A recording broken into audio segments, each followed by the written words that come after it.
United Healthcare hired Clairlock. They've been hired by the Sacklers of opioid fame, Russian oligarchs to threaten journalists, and they threatened you. How does it feel to be in their crosshairs? My grandfather always told me that if you weren't pissing someone off, you weren't doing it right. Dr. Elisabeth Potter made national news for doing what many doctors wouldn't, publicly calling out health insurance companies.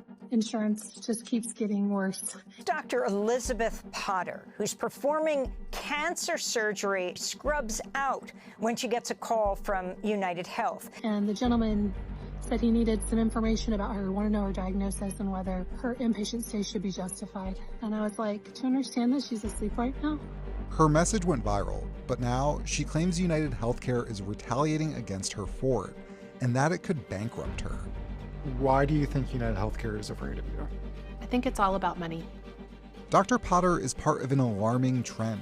She's just one of many people who claim United Healthcare is trying to silence them for speaking out. I wanted to know, why is a $200 billion company afraid of one Texas surgeon? And who else has ended up in their crosshairs? And what is the company trying to hide from the public? So I went to her clinic in Texas to find out. This is Redbud Surgery Center. Dr. Potter opened it in 2024. It's a place where she can reconstruct living breast tissue for cancer patients who have had mastectomies. She does so by using the patient's own skin and fat. I make it live by sewing the blood vessels of that tissue to blood vessels in the chest. So like hooking up a garden hose. Yeah. But the hookup there, the connection, It's a little smaller. It's tiny. I have patients who, live in Alabama or Mississippi who waited 2 or 3 years before they could find anybody who would take their insurance and had the skill set to do this.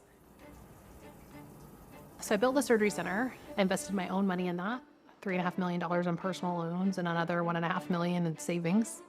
When Dr. Potter opened Redbud, she was already in network with many providers, including United Healthcare, as a surgeon.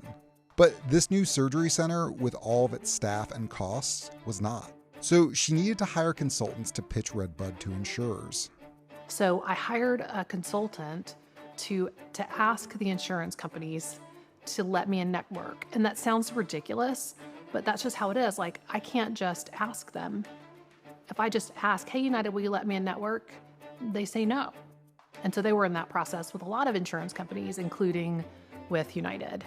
It was in the middle of this process that Dr. Potter's trouble with United started, when she went viral for talking about how she stepped out of a surgery to deal with a United rep. Why do you think your video went so viral in the first place? I think that's just a commentary on where we are as a society. I think that the sincerity of the video came across, but I also think that it struck a nerve. I think we all heard that when the CEO of United was murdered in December of 2024. And that was tragic and awful. It was so strange as a society for us to have a groundswell of cynicism as a result. People are disillusioned. People have been harmed, and they can't believe that insurance companies are acting this way. Shortly after posting her video, Dr. Potter received a letter from Clairlock, a law firm specializing in defamation suits. Billionaire Bill Ackman hired them to threaten Business Insider. The Sacklers hired them to go after opioid journalist Patrick Radden Keefe. A Russian oligarch hired them to threaten the New York Times. Now, United Health had hired them to threaten Dr. Potter. They demanded she take down her viral video and apologize. So when I got that letter, I was scared. And I had to let it kind of sink in. And then I talked with the attorneys and we decided, okay, I have a couple of options here. We can try to just make this go away. That's what the attorney said. Do you want me to make this go away, or do you want to make a difference? And if you want to make a difference, it's going to be painful. But I made that choice. I said, okay, let's do it. We're going to publish their words. Let's publish their letter and let America read it. And then we responded also to United and told them that if they persisted, that we would file suit against them as well. What do they say? How do they respond? They didn't respond. That was it. They just sort of went quiet. They backed off. They backed off. Except this other thing that I had in the background was I have a surgery center and I've been trying to be in network. And I knew that there was a chance that they might take this out on me. And so you've paid these consultants to make the case. Yeah. Please let me save you money, United Healthcare, by covering this center in network. So with my consultant, there were communications with United. And then after I posted the video, they stopped communicating. The surgery center is not in network with them. Yeah. Some people might think like, big deal, there's lots of other insurers, but is that true? It's a huge deal. For me, I think it's over a quarter of my patients. When I look at the business model, if I can't be in network with United, that is going to be financially devastating to me. So much so that I might not be able to keep this place open. You're facing potential financial ruin, not because you're a bad doctor, not because you have a lack of patience, but because United Healthcare, you feel, is retaliating against you? Yes, I do think that's what's happening.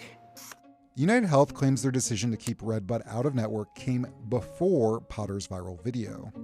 Dr. Potter claims her consultants in United were communicating and the insurer had only gone silent after her videos. I think it's just really important to recognize that insurance companies across the board, including United, are making public statements that they are actively trying to save the American people money by taking surgeries that are being performed in a hospital where it's really expensive and moving them into centers just like Redbud, where it's less expensive and the care is great. They're saying that they want more surgery centers like mine, but they're not letting me in network. I have a hard time calling it anything other than retaliation, and I guess that's up to the American people to decide. Dr. Potter is not the only person who alleges United Healthcare came after them for speaking out. After an eruption of public rage against United following the murder of CEO Brian Thompson late last year, the company has gone on the offensive against public criticism.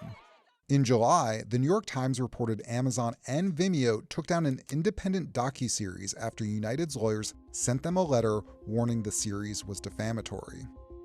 The company sued The Guardian for defamation because of an article that drew on internal documents and claimed United Health Group had paid nursing homes to reduce hospital transfers. Even billionaire Bill Ackman couldn't escape United's intimidation. He received a letter from Claire Locke after posting about Dr. Potter's viral video. These letters can reportedly cost nearly 6 figures. Despite United Health's tactics, Dr. Potter told me she won't stop speaking out. She raised over $500,000 to keep Redbud open. She continues to use social media to share the reality of practicing medicine under the rule of American health insurance. Do you think patients understand what it takes for you to even get them on this table, like dealing with insurance? No, I don't think patients, especially facing breast cancer, have any idea of how hard it is to provide care. And I'm not saying that because I have any bitterness about providing it. I'm not, oh, woe is me. I just want the system to be better for them.